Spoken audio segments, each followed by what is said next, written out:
Welcome back to the deep dive. Today we are unpacking a book that feels less like a novel and more like a fever dream that somehow managed to predict the future.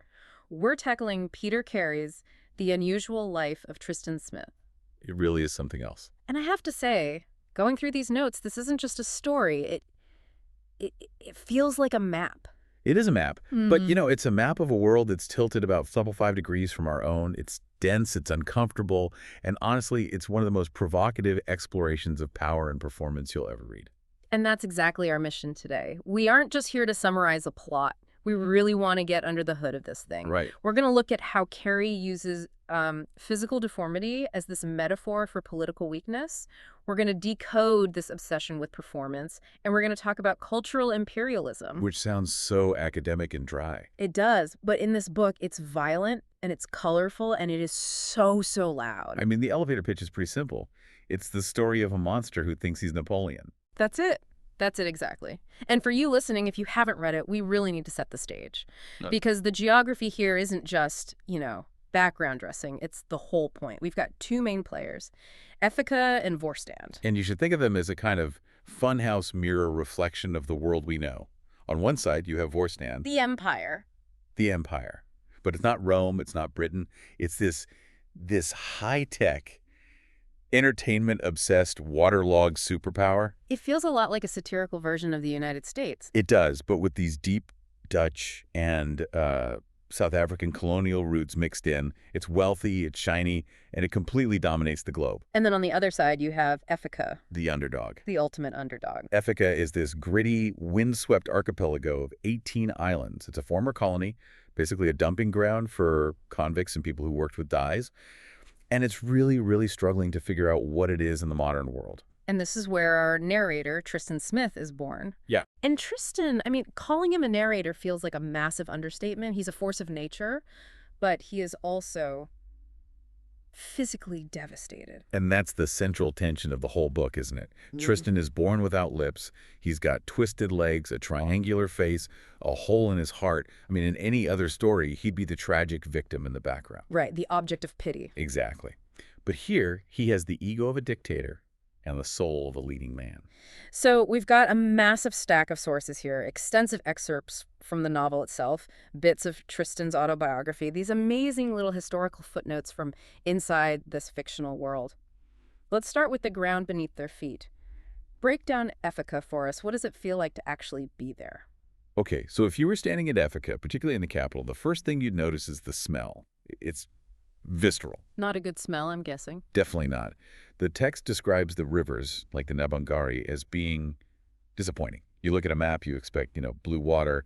You get there, and it's clay yellow, filled with grinding boulders. It's wet, it's cold, and it is just deeply provincial. That word provincial, it comes up a lot in the notes. It feels like it's almost used as a slur in this world. It is. It's the worst thing you can be. Yeah. It means you don't matter. Efica is known for exactly one thing in its history: red dye. It comes from a cactus. And because of that one resource, the big powers, the French, the British, used the islands as a place to stain cloth and dump unwanted people. So the entire national psyche is built on this foundation of being used. Precisely. And that brings us to the political divide, which is fascinating because it's so simple on the surface, but it's completely entrenched. You have the Red Party and the Blue Party. And this isn't like Republicans and Democrats. No. This is class warfare that's been coded by color. The Reds are the establishment. They're the commercial class, the ones who historically ran that dye trade. Okay. And so they're aligned with the empire, with Voorstand. They want to be like the big guys. They see assimilation as progress. And the blues. Yeah. The Blues, or the Muddies as they're sometimes called, are the idealists. They're the workers, the people who, historically gathered shellfish in the mudflats. Hence the name Muddies.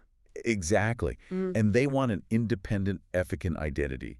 They want to reject the empire and build something of their own. But there's a catch. And this is the detail that really, really stuck with me from the text. Even if the blues win an election, even if they declare total independence, The cables are still there. The navigation cables. It's such a brilliant, sinister detail. The islands of Efica are literally threaded with these high-tech cables that belong to Voorstand. They run through the granite caves, under the cities, everywhere. And the locals don't even have control over them. They don't even really know how they work. They just know that Voorstand uses them to guide its nuclear submarines through their waters. Wow. It's a physical manifestation of the whole theme. You can call yourself a republic, you can wave your own flag, but your entire nervous system belongs to the empire. You're just an antenna for someone else's power. Which forces us to look at that power, Voorstand. We need to talk about the circus. And I want to be clear, for you listening, we are spelling that with an S-I-R-K-U-S. This isn't clowns piling into a tiny car. Far, far from it. In Voorstand, circus is the industry. It's their Hollywood, their Silicon Valley, and their military-industrial complex all rolled into one giant, shiny package. It involves simulacrums, holographs, massive domes, incredibly high-tech storytelling. Simulacrum is a hefty word. Can you break that down in this context? It basically refers to a representation of something that becomes more real, more desirable than the reality it's based on. So Voorstand exports these holograms, these spectacular stories. They are seductive. They are shiny. And they're addictive. Totally. They're so much better than the muddy, gritty reality of life in Efica that they threaten to just drown out the local culture entirely. If you're an Efican kid, you don't want to hear folktales about a dye worker. You want the shiny flying holograms from Voorstand. So it's cultural imperialism, but it's weaponized through entertainment. Exactly. It conquers the mind long before the submarines even need to show up. So that's the board. You've got the shiny, overwhelming empire and the gritty, insecure colony. And right in the middle of this clash, we meet the woman who decides to fight it. Felicity Smith, Tristan's mother. Felicity is the sun that this whole solar system revolves around. And she is just so complicated. She was actually born in Voorstand. Wait, really? She's from the empire? She is. Her real name was Smuts, a very traditional kind of Dutch Voorstand name. But she completely rejected it. She moved to the colony, she changed her name to Smith, the most generic name possible, to try and become truly Efican. That feels a little performative in itself. Everything in this book is performative. Yeah, it is the key. She founds this group, the Fufullet Collective. It's a radical, poor, experimental theater group, and they're housed in an old, abandoned circus school. And what kind of person is she? The text describes her as chaotic, which feels like an understatement. She's fierce. She's an intellectual who is also deeply superstitious. I mean, this is a woman who brought a copy of Stanislavski's Individual. An actor prepares the hospital to read while she was in labor. I mean, I appreciate the dedication to the craft, but that seems a little much while you're having contractions. But it speaks to her core belief, her need for control. She believes that if you prepare enough, if you act well enough, you can control reality. But the birth scene, that's where reality just crashes in on her. Let's go there. Because the imagery in this part of the source material is just brutal. She's walking to the hospital completely alone. And she has to walk through a construction site? Yeah. But not just any site. They're building a massive Voorstand circus right there in the middle of her city. So the empire is physically blocking her path to give birth. It's literally oppressive. There are pneumatic drills screaming, cables snaking everywhere, dust, machinery. The text says, the great slick machine of circus rose before her. She's being squeezed by the foreign culture while she's trying to give birth to what she sees as the future of Efica. And then Tristan arrives. And we need to be really blunt about the description here because it matters. The doctors are absolutely horrified. They are. Tristan is born with severe anomalies. He has no lips, just a raw gap in the skin. His face is triangular. His legs are twisted and clubbed. He has a hole in his heart. One doctor describes him as looking like a wrinkled, furless dog. That is just harrowing. And the medical staff, they don't explicitly say kill him, but... But they use all the euphemisms. Yeah. Nature taking its course. They suggest just letting him die. They physically recoil from him. But Felicity doesn't. No. No. And this is the defining moment of her life and his. She looks at this broken, terrified child, and she completely refuses the narrative of monster. She decides right then and there that he is a person of destiny. She keeps him in her room with her. She basically declares war on the entire world on his behalf. It creates this intense us-against-the-world mentality. But it's not just us. Tristan grows up with what he calls his three fathers. Right. And this is where the allegory gets really, really rich. Because none of them are his biological father in any confirmed sense. The book is coy about that. But they represent the different paths that Efica, the country, can take. Let's break them down. Father number one, Bill Milfler. Bill is the actor. He's Felicity's lover at the time Tristan is born.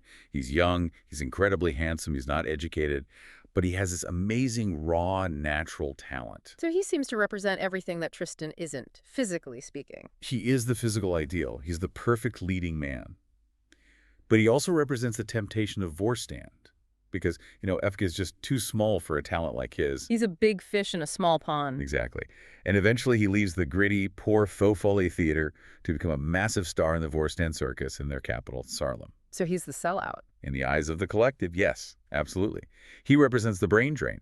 He's the talented local who realizes that to really make it, to get the money and the fame, you have to go to the empire.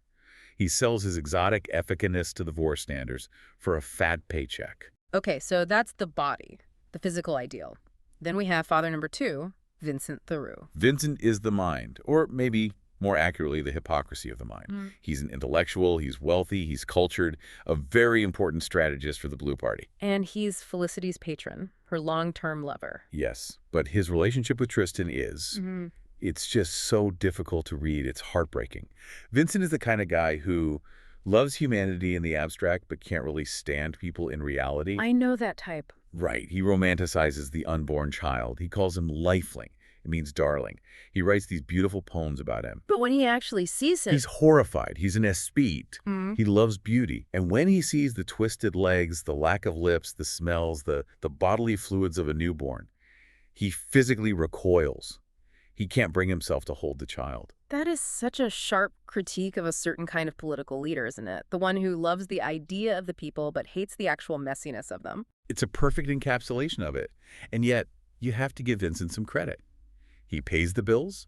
He drives them around in his Bentley. He uses his political influence to protect them. He tries to be a father through status and money because he just can't offer that physical affection. Which brings us to father number 3, my personal favorite, Wally Piccioni. Wally is the heart, or maybe he's the hands. He's the production manager for the theater. He's ex-circus, he's rough, he's scarred, he's older. He's the guy who fixes the plumbing and hangs the lights. He makes things work. There's this incredible scene in the source material where Wally kind of earns his place as a father. It involves Shakespeare, of all things. The Scottish play, Macbeth. They're in rehearsal, and Bill, the handsome actor, is having a crisis of confidence about a high platform of the set. He's being a diva. A total diva. He's refusing to go up. And Wally, who we find out later is actually terrified of heights, he just climbs up there. And to prove his loyalty to Felicity and the production, to show Bill what real commitment looks like, he jumps. He just jumps off the platform. Into a safety net, but still. It's a huge fall. He breaks his arm.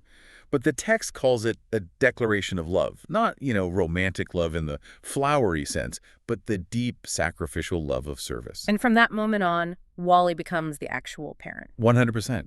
While Felicity is acting and directing, and Bill is off being a star, and Vincent is being the politician, Wally's the one changing the diapers, or bandix, as they call them in the book. Right. He's the one cooking the food. He's the one yelling at Tristan when he's being a brat. He treats him like a normal kid. That's the key. He's the only one who deals with the gritty reality of Tristan's care without romanticizing it like Felicity or being horrified by it like Vincent. He represents the old, Efican rough, practical, unglamorous, but absolutely essential and enduring. So Tristan grows up in this chaotic theater environment, and we can't just gloss over the medical reality of his childhood. It sounds like absolute torture. It's a brutal. The source material details endless surgeries. Dr. Tu, Dr. Fisher, they're constantly operating on his heart, his duodenum, his bone marrow. He lives in a state of chronic pain. His eyes are described as white from the pain, and later they turn this marbled gold color. And yet, despite all of this, despite looking in the mirror and seeing what the world would call a monster, Tristan decides he is going to be an actor. It goes right back to that Napoleon complex. He reads history. He doesn't see himself as a victim. He sees himself as a man of destiny. He wants to play Richard III. Exactly. He believes in Stanislavski's teaching that pure, truthful acting can actually transcend the body. For those who might not know, can you explain that Stanislavski connection? Why is that specific method so important to him? Stanislavski developed what we call the method. The whole idea is that you build a character from the inside out. It's all about psychological truth. Tristan believes, or has been taught to believe by Felicity, that if his internal action is strong enough, the audience will stop seeing his twisted legs and lack of lips, and they will only see the character. So he thinks he can essentially hypnotize the world into forgetting what he looks like. That's the dream. It's an act of pure will. There's a specific incident that really highlights this delusion, or I don't know, maybe it's determination. The hairy man incident. This felt like the real turning point of his childhood. It is. It's huge. So Bill comes back from Voorstand for a visit. He's a big star now, right? He suggests Tristan could play a character called the Hairy Man in their new touring show, the Sad Sack Circus. And the Hairy Man is this sort of spider-like creature. So it's a role that actually fits his physicality. It's not Richard III. It's a monster role. Exactly. And Tristan takes this incredibly seriously. He trains brutally. He hangs upside down from ladders for hours at a time to build upper body muscle. He ignores the immense pain in his twisted limbs. He is preparing his instrument, just like his mother taught him from the Stanislavski book. But then the rug gets pulled out from under him. The collective, specifically a guy named Sparrowgrass, decides it's too dangerous. Or maybe it's too exploitative. They think, we can't put this disabled child on stage and present him as a freak. So they think they're protecting him. They do. But Tristan doesn't feel protected. He feels erased. He feels robbed of his destiny. So what does he do? He climbs a massive pine tree. And we have to remember, this is a kid with clubbed feet and barely functioning legs. It's a terrifying, angry scramble. He climbs all the way to a bird's nest at the very top. Everyone below, Wally, Felicity, Bill, they're either screaming at him to come down or just watching in stunned silence. And to prove he can do it, to prove he can perform a difficult action, he takes a bird's egg and puts it in his mouth. But he doesn't have lips. How does he hold it? Suction, breath control, sheer force of will. He holds that fragile, delicate egg in his mouth, climbs all the way back down, and reveals it to his mother. He doesn't break it. That image is so visceral. Him, covered in scratches, probably bleeding, holding this tiny blue egg in his mouth. What is the reaction on the ground? It completely fractures the group. Felicity is ecstatic. She sees the performance. She sees the will. She says, you can start a collection. She validates his craziness. She rewards the risk. Absolutely. Meanwhile, Wally, the practical father, is furious at the danger. And Bill just bowls away. Why Bill? What does he see in that moment? He realizes he doesn't belong in this intense, crazy world anymore. He sees the madness in it. He looks at this bloody, triumphant, deformed child and his fanatic mother, and he thinks, I need to get back to the safety and the sanity of the Empire. It's too much for him. And this really leads us into the broader conflict, doesn't it? We have Tristan's personal struggle, but it's mirroring the political struggle. The Feu Follett is literally waging a cultural war against Voorstand. They're trying to invent an Efican national culture from scratch to resist the Empire. They tour the countryside with this show, the Sad Sack Circus. It's a mix of political agitation propaganda and old-timey circus acts. Sad Sack Circus, I love the name. It implies that it's a bit rubbish, but proudly so. It is. It's gritty. It's low-tech. It's honest. They play to what Bill calls lonely liberals in these drafty town halls. And they get attacked by ultra-rouge fascists, the violent wing of the Red Party. It's dangerous, thankless work. But Bill, the returning star, starts to see the futility of it all. This is the crucial argument in the book. There's a huge fight over a production of Tartuffe. Yeah. And Bill argues that they're just preaching to the converted. He tells Felicity that their work is provincial. He says he's tired of getting his face slashed for art that doesn't actually change anything. Provincial, there's that word again. That has to sting Felicity more than anything else he could have said. It destroys her. Because deep down, she fears he might be right. Voorstand has the satellites, the money, the global reach. Efican has a few actors in a leaky tent. It's an impossible fight. Bill leaves for good. He goes back to Sarla. And Felicity, she does not handle this well. Oh, it unravels completely. And this is where the story gets truly bizarre and tragic. Without Bill's star power, the theater struggles. And Felicity becomes obsessed with pigeons. Pigeons, like city pigeons, rats with wings. No, high-end racing pigeons. Wally buys a few for Tristan, trying to cheer him up after the hairy man rejection. But Felicity takes over the project. She decides to house the pigeons inside the theater tower. Wait, inside the living space, not in a coop outside? Inside the theater itself. She actually evicts a long-time, loyal collective member, a woman named Claire Chen, to make room for the birds. She kicks a person out for pigeons. Yes. And it marks her total break from reality. She builds this giant coop. The theater starts to smell of bird droppings. There are feathers everywhere. What does this represent? I mean, why pigeons? It feels like a total retreat from the human world. The collective has failed her. The political revolution has failed. So she retreats into this closed loop of breeding and training birds. It shows that she now values her son's whim, or what she thinks is his whim, over the survival of the collective she built. So the collective just crumbles. It does. The actors leave. Claire leaves. The dream of a united, independent Efican culture just falls apart. And the deep dive section of our source material really highlights the tragedy of this. You're left with this image of Tristan, alone in the dark, with his Stanislavski book and the cooing of the pigeons. It's an incredibly bleak image. The theater's empty, the revolution is dead, and the boy is left with his delusions of destiny. But are they delusions? I mean, that's the question the book forces you to ask, isn't it? Let's pivot to the analysis then, because on the surface, this is a weird, sad story about theater folk, but underneath, it's doing something much, much heavier. Let's talk about this idea of the self-invented man. This is the absolute core theme. Can you invent yourself? Can you create a new reality through performance? Tristan is trying to act his way out of a body that society rejects. He believes that if he performs well enough, he stops being a monster and becomes a character.